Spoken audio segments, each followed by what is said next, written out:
সাবিনা ইয়াসমিন কি করছিল? আমাদের সিআইডি অ্যারেস্ট করেছে। আমি ফটো ছেড়ে দেবো, দেখবেন সাবিনা ইয়াসমিন রান্না করছিল, খুঁটি দাঁড়ছিল, তাতে ওদেরকে হ্যাকেল করা যায়। আমাদের ডকুমেন্টস আছে। সব অ্যান্টি ন্যাশনাল অ্যান্টি কনস্টিটিউশনাল ফোর্সের একদম কম্বিনেশন হয়েছে। একে র্যাডিক্যাল ফোর্স বলা যেতে পারে। যেমন বাংলাদেশে জামাত এবং তার যে অ্যালাইড ফোর্স, ঠিক একইভাবে এখানে টিএমসি, মিম এবং অ্যালাইড ফোর্স, যারা দেশের সংবিধানকে মানে না, যারা আইন শৃঙ্খলাকে মানে না, যারা সীমাহীন তোষণের রাজনীতি করে এবং গায়ের জোরে সব কিছু দখল করতে চায়, ভয় দেখিয়ে সন্ত্রস্ত করতে চায় মানুষ। না, উনি মনে প্রাণে রাষ্ট্রপতি শাসন চাইছেন, আর আমরা বলছি উনি মুখ্যমন্ত্রী নামটা লেখা থাকুক, উনার কাছ থেকে পুলিশ পুরো আইন শৃঙ্খলাটা কেড়ে নিক। 355 তো করতে প্রভিশন আছে, ইলেকশন কমিশন চাইলে করতে পারে। 311 করতে পারে ইলেকশন কমিশন। সেন্ট্রাল প্যারামিলিটারি ফোর্সের কমান্ডেন্টদের থানা ইনচার্জ করে দিক না, চিহ্নিত থানাগুলোতে যেখানে এই সব কাণ্ড কারখানা হচ্ছে করে দিলেই ঝামেলা মিটে যাবে।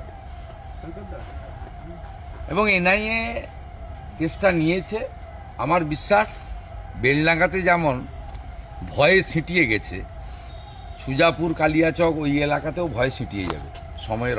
ওদেরকে সরিয়ে দেওয়া উচিত। পুলিশ একদম সোজা হয়নি, ডিসিরা সবচেয়ে অপকর্ম করছে।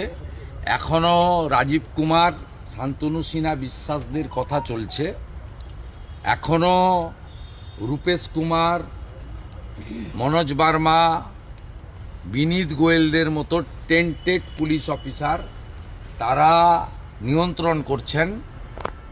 রাজ্য পুলিশকে ডিজিপি এবং এডিজি এলো সহ অনেকে চেষ্টা করছেন কিছুটা বের করে আনার, কিন্তু আমি উনাকে দোষারোপ করব না। কিন্তু আমার কোথাও মনে হয়েছে অজয় নান্দার মতো একজন সিনিয়র পুলিশ অফিসার, যার উপর ইলেকশন কমিশন আস্থা রেখেছেন, তিনি কোথাও না কোথাও সমঝোতা করে চলার চেষ্টা করছেন। এই সমঝোতা করতে যাওয়ারই কাল ফল হাতে নাতে পেয়েছেন। বা আপনারা জানেন না, ভবানীপুরের বিজেপির একাধিক কার্যকর্তাকে 107-এরও নোটিশ দিয়েছে। বিভিন্ন এরা এগুলো করছে, কিন্তু আমাদের লোকরা ভয় পাওয়ার ব্যাপার নেই।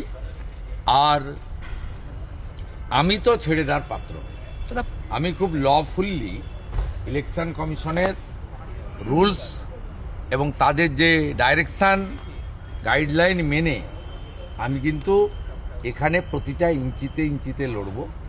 আপনি 29 তারিখ ভোটের দিনও দেখবেন আমাকে, 4 তারিখ গণনার দিনও দেখবেন।